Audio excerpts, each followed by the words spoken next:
Hello, I'm Lynda Weinman, and I am here today with my dear friend Bert Monroy. And Bert is one of the consummate photo illustrators, digital photo illustrators.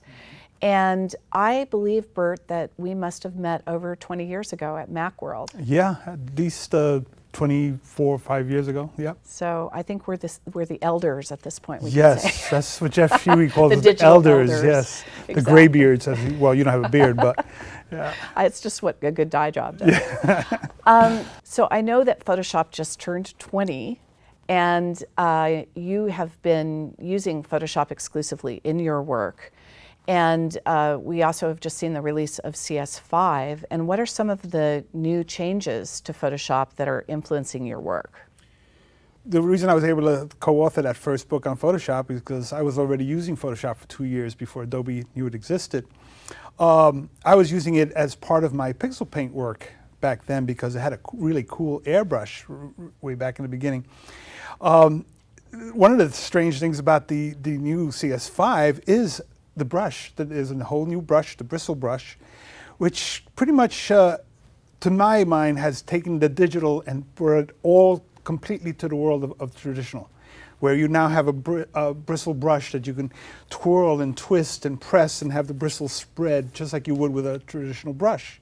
The kind of techniques that people who are traditionally trained with a real brush can now take advantage of digitally without the mess and the smell and all the other stuff.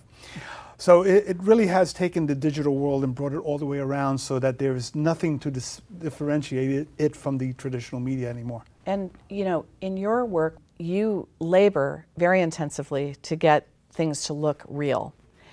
Yes. And I'm curious why you would do that rather than taking a photo, like what your obsession is with that level of realism, because it's clearly something that takes an incredible amount of work and skill to do.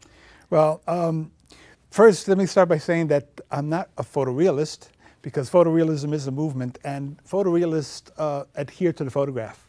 So it deals with things like depth of field. So if something is far away, it's going to be out of focus, whereas in my paintings, everything's in focus.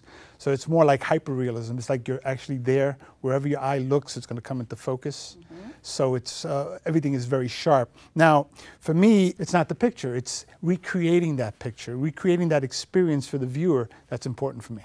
How did that light enter that window and hit that vase in a certain way and create that little glimmer?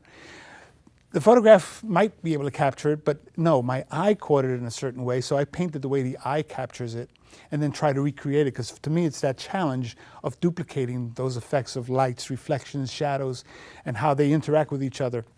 How to create that effect is what drives me. So it's not the picture, it's the journey to that picture. And what inspires the subject matters of your paintings? How do you decide which subject you're going to bring to hyperrealism? I would say they do. They're the inspiration. I can walk down the street and, you know, just thinking, oh, I got to do this tomorrow, and then all of a sudden something will pop out. And it's like, I see it. I see there's a painting. Okay, like one of my last pieces is just after lunch. It's called Lunch in Tiburon. It is half-drunk glasses of dirty glasses with lip stains and torn up napkins and stuff. And I was just sitting there and waiting for the check, and I looked at it and I said, there's a painting here. I see the painting. So I get inspired by that sudden moment where everything comes together and I see the light, I see the shadows, I see the filtration of light through substances, and that's my inspiration. So I get inspired by the subject. I don't look for it. If I look for it, I don't really find it. It has to present itself to me, and that's how I get inspired. That's fantastic, and your work is so magnetic. You know, I mean, I think people are so drawn to it. And one of the things that I really love about you is your interest in sharing your knowledge. And not only do you share it in programs like what we're doing right now and on Lynda.com and other places, but I know you also do a lot of work with high school students, and I was wondering if you could talk a little bit about why you like to share what you do. I think that's kind of like a payback. I came from a pretty poor background, and I was inspired by people who came and said, hey, look what's outside of the world you live in. Look what's out there. And I kind of like to do the same thing. I go to inner city high schools. I don't go to well-to-do schools. I mean, they have their own little thing. I go to schools where the kids are don't have much hope for the future. And those are the ones that I want to inspire. I want to say, look at what's available to you, you know, and these ways in which you can take your creativity and your energy and focus it to something.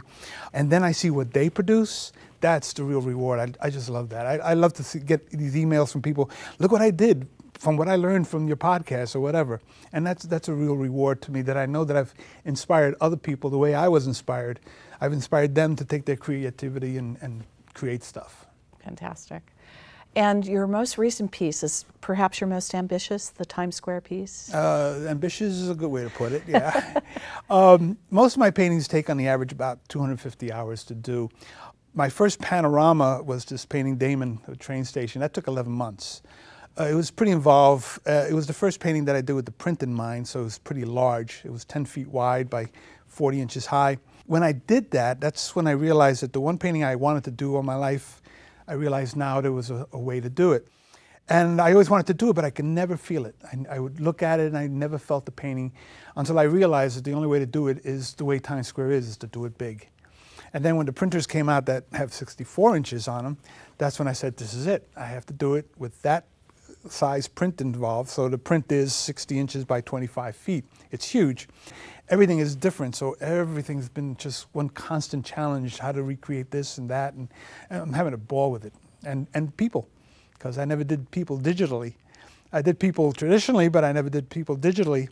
And people always say, well, why aren't there people in your paintings? There was a reason for that, but Times Square, you can't have Times Square without people.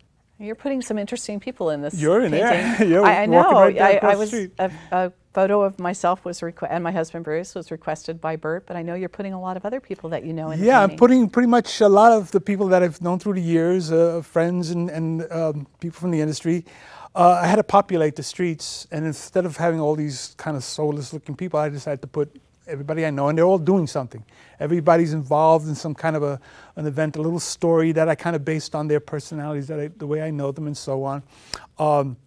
So everybody's just all over the street, and there's people everywhere. There's a few hundred people that I have to do.